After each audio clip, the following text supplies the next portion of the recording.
যারা সমন্বয়কের কাজ করেছি, সমন্বয়ক তো মানে বড় কিছু না, কিন্তু আমরা যারা আন্দোলনে ছিলাম, সাধারণ শিক্ষার্থীরা যারা ছিল, ওভারঅল এই প্ল্যাটফর্মে যারা ছিল, হুম তাদের কাছে কোনো মেসেজ আসলে আসে না। হুম কি হচ্ছে না হচ্ছে, কেন্দ্রে কি হচ্ছে, মানে কোনো ধরনের মেসেজ আমরা পাই না। আলটিমেটলি সেই জায়গাটা 5ই আগস্টের পরে আর থাকে নাই। কারণ শুরুতে এই সব ছাত্র সংগঠন থাকার পরেও ঢাবিতে যেমন ছাত্রলীগই ছিল, জাহাঙ্গীরনগরও সেম আমাদের কেন্দ্রীয় সমন্বয়কদের মধ্যেও একজন ছাত্রলীগের ছিল, এবং খুব লয়াল জায়গা থেকে উনি পুরোটা সময় কাজ করে গেছে। সিদ্ধান্তটা হঠাৎ করে নেয়া না, কারণ আমরা অনেক দিন ধরেই হচ্ছে ব্যাপারগুলো দেখতেছি আর কি। আমরা যেই জায়গা থেকে আসলে পদত্যাগ করেছি বা এই এই প্ল্যাটফর্ম থেকে সরে দাঁড়িয়েছি, সেটা হচ্ছে যে আমরা যেই স্পিরিট নিয়ে আন্দোলন করেছিলাম, আমাদের ছাত্র জনতার যেই অভ্যুত্থানটা ছিল, ওই স্পিরিটের জায়গায় আমরা অনেক দিন ধরেই লক্ষ্য করছি যে সেটা আসলে কাজ করছে না, সেই স্পিরিটটা আসলে কাজ করছে না, স্পেশালি কেন্দ্রীয় সমন্বয়ক বডি থেকে যারা আছেন আর কি, তাদের মধ্যে। হুম ধরেন যে এই আন্দোলনে ঢাকা বিশ্ববিদ্যালয়ের পাশাপাশি অন্যান্য বিশ্ববিদ্যালয় অনেক ভালো রোল প্লে করেছে, স্পেশালি প্রাইভেট বিশ্ববিদ্যালয়ের অনেক শহীদ ভাই বোন আছে, আমাদের স্কুল কলেজের অনেক শহীদ ভাই বোন আছে। তো কিন্তু আমরা যেই আন্দোলনটা করলাম, এখানে আমরা দেখতে পাচ্ছি যে ক্ষমতাকে কেন্দ্রীভূত করে রাখা হয়েছে। হুম স্পেসিফিক কয়েকজনকে কেন্দ্র করে হচ্ছে ক্ষমতাটা আবর্তিত হচ্ছে। আমি এর মানে এটা বুঝাচ্ছি না যে আমার ক্ষমতার ভাগ জাহাঙ্গীরনগর ইউনিভার্সিটিকে দিতে হবে, রাজশাহীকে দিতে হবে, চিটাগাংকে দিতে হবে। আমি না বুঝাতে মানে চাচ্ছি আপনারা মানে যেটা নিয়ে করেছেন আন্দোলন বৈষম্য বিরোধী, মানে হ্যাঁ, রাইট, সবক্ষেত্রে এক্স্যাক্টলি বৈষম্য থাকবে। এক্স্যাক্টলি। হুম হ্যাঁ, এখানে হচ্ছে তাহলে আমি যদি ক্ষমতাকে কেন্দ্রীভূত করে রাখি, আমার দুইজন যদি উপদেষ্টা হয় বা এ- প্রধান উপদেষ্টার বিশেষ সহকারী হয়, বা কোনো আপত্তি নেই, সেটা নিয়ে কোনো সমস্যা নেই। কিন্তু অন্যান্য সমন্বয়কদের মধ্যে সারা দেশে সফর করানো, নতুন পলিটিক্যাল প্ল্যাটফর্মের যে গুঞ্জন, কিংবা অন্যান্য শিক্ষা প্রতিষ্ঠানে আবার ছাত্র সংগঠন তৈরি করার যে গুঞ্জন, এগুলো যখন আমাদের কানে আসে বা আমরা যখন এই আলাপ আলোচনায় যখন আমরা থাকি না, মানে আমাদেরকে যখন রাখা হয় না, তখন আমরা বুঝতে পারি যে শুধু ক্ষমতা কেন্দ্রিক না, ওভারঅল বিষয়ই হচ্ছে মানে এখানে একটা বৈষম্যের সৃষ্টি হয়েছে আর কি। মানে ওভারঅল হুম বিষয়ই কেন্দ্রীয় কয়েকজন সমন্বয়ক বা কয়েকজনকে কেন্দ্র করে এটা আসলে আবর্তিত হচ্ছে। তো এইসব ব্যাপার আমরা বেশ কয়েকদিন যাবতই লক্ষ্য করছি। তাছাড়া জাহাঙ্গীরনগর কিংবা রাজশাহী, চিটাগং বা অন্যান্য প্রাইভেট ইউনিভার্সিটিতে যারা আছে বা সাত কলেজে যারা আছে, দেখা যায় যে তাদের সাথে ঢাকার মানে কেন্দ্রের যোগাযোগ থাকে দুই একজনের, হুম স্পেসিফিক দুই একজনের। তো এই জায়গাটা হচ্ছে যে আগে যেই একটা কমিটি ছিল, ছাত্র অধিকার পরিষদের যে একটা কমিটি ভেঙে ডেমোক্রেটিক স্টুডেন্ট ফ্রন্ট হয়েছিল 1 বছর আগে, আজকে তাদের এক হুম বছর পূর্তি ছিল, যদিও কিছুদিন আগে কমিটিটা বিলুপ্ত করা হয়েছে। ওই তাদের সাথে বিভিন্ন ইউনিভার্সিটিতে যাদের যোগাযোগ ছিল, তারাই তাদের এই কমিউনিকেশনটা মেনটেন করতো। সো দেখা যেত যে বিশ্ববিদ্যালয়ে আমরা যারা সমন্বয়কের কাজ করেছি, সমন্বয়ক তো মানে বড় কিছু না, কিন্তু আমরা যারা আন্দোলনে ছিলাম, সাধারণ শিক্ষার্থীরা যারা ছিল, ওভারঅল এই প্ল্যাটফর্মে যারা ছিল, হুম তাদের কাছে কোনো মেসেজ আসলে আসে না।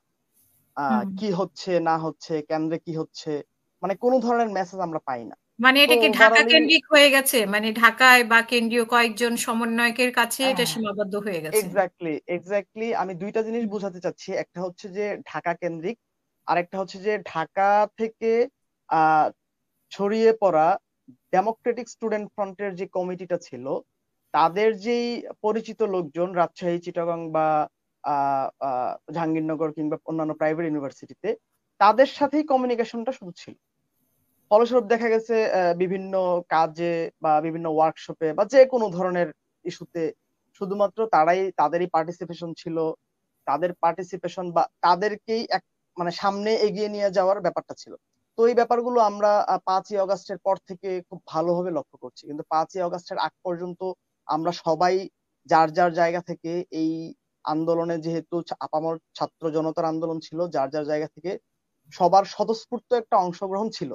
কিন্তু পাঁচই হুম অগস্টের পর আমরা এই কুক্ষিগত করে রাখার ব্যাপারটা লক্ষ্য করছি, কেন্দ্রে হুম যেরকম করেছে এবং কেন্দ্র থেকে তাদের সাথে কমিউনিকেশন করার ওই জায়গাগুলোতেও করেছে। এবং দেখা গেছে যে ধরেন জাহাঙ্গীরনগরের সাথে একজনের সাথে কেন্দ্রের যোগাযোগ করতো, এখন যার সাথে যোগাযোগ সাপোজ আমি জাস্ট এক্সাম্পল দিচ্ছি আর কি। এখন তাদের ওই ডিএসএফ কেন্দ্রিক চিন্তার কারণে ওরা আবার ওদের পেরিফেরির লোকের বাইরের কাউকে সেটা জানতে দিত না বা জানতে দেয় না। তো এই ব্যাপারগুলো হচ্ছে লাস্ট 2 মাস ধরে আমরা খুব ভালোভাবে প্রত্যক্ষ করছি, দেখছি। তো আলটিমেটলি ভাবলাম মানে যেই কারণে এই যে স্পিরিট নিয়ে আমাদের আন্দোলনটা ছিল, যেই কারণে আমরা আন্দোলনটা করেছি, সেটার সাথে আসলে এখন আমরা এই প্ল্যাটফর্মে আমরা থাকার কোনো যুক্তিযুক্ত মনে করছি না, কিংবা এই প্ল্যাটফর্ম থাকারও আমরা কোনো যৌক্তিকতা খুঁজে পাচ্ছি না। মানে বৈষম্য বিরোধী ছাত্র আন্দোলন তখন তো বৈষম্য ছিল, কোটার এগেনস্টে না। আমরা হচ্ছে যে জেনারেল স্টুডেন্ট। আপনি যদি আমি একটু পিছনে যেতে চাই, যেমন ধরেন ঢাকা ইউনিভার্সিটিতে বা কেন্দ্রে যখন হচ্ছে যে কমিটিটা গঠন হয়, সমন্বয় কমিটি, সেখানে দেখা যাচ্ছে যে ডিএসএফ এর লোকজন ছিল, ডেমোক্রেটিক স্টুডেন্ট ফ্রন্ট, ছাত্র ইউনিয়নের লোকজন ছিল, ছাত্র ফেডারেশনের লোকজন ছিল, আরো বিভিন্ন অর্গানাইজেশনের লোকজন ছিল। জাহাঙ্গীরনগরে যখন আমাদের কমিটি হয়, আমাদের এখানেও ডিএসএফ, ছাত্র ইউনিয়ন, আরো অন্যান্য আদার্স যে সংগঠনগুলো আছে সবাইকে মিলিয়েই এই সমন্বয় কমিটিটা গঠন করা হয়েছিল। কিন্তু আলটিমেটলি সেই জায়গাটা 5ই আগস্টের পরে আর থাকে নাই। কারণ শুরুতে এই সব ছাত্র সংগঠন থাকার পরেও ঢাবিতে যেমন ছাত্রলীগই ছিল, জাহাঙ্গীরনগরও সেম আমাদের কেন্দ্রীয় সমন্বয়কদের মধ্যেও একজন ছাত্রলীগের ছিল, এবং খুব লয়াল জায়গা থেকে উনি পুরোটা সময় কাজ করে গেছেন। কিন্তু আলটিমেটলি দেখা গেছে যে 5ই আগস্টের পরে সেই জায়গাটা আর মানে ছিল না আর কি। ওই ওভারঅলি হচ্ছে মানে ডিএসএফ কেন্দ্রিক হয়ে যাওয়াতে সবাই অনেকটা বিচ্ছিন্ন হয়ে গেছে, সবার সাথে ওই রকম যোগাযোগটা আসলে ছিল না। কিন্তু আমরা শুরুতে যে আন্দোলন যখন শুরু করেছিলাম তখন কিন্তু আসলে এরকম ছিল না, কারণ আমরা তখন কে নাহিদ ইসলাম বা কে অন্য কেউ ওই জায়গা জানার জন্য আসলে আন্দোলন করি নাই। আমরা আন্দোলন করেছি কোটার বিরুদ্ধে। আমরা হচ্ছে কোটা প্রথার সংস্কার চেয়েছিলাম। একটা ছাত্র জনতার স্বতঃস্ফূর্ত একটা অংশগ্রহণ ছিল। তৎকালীন সরকার যেহেতু আওয়ামী লীগ ছিল, তো খুব স্বাভাবিকভাবে সরকার দলীয় অঙ্গ সংগঠন হিসেবে ছাত্রলীগ আসার কথা না।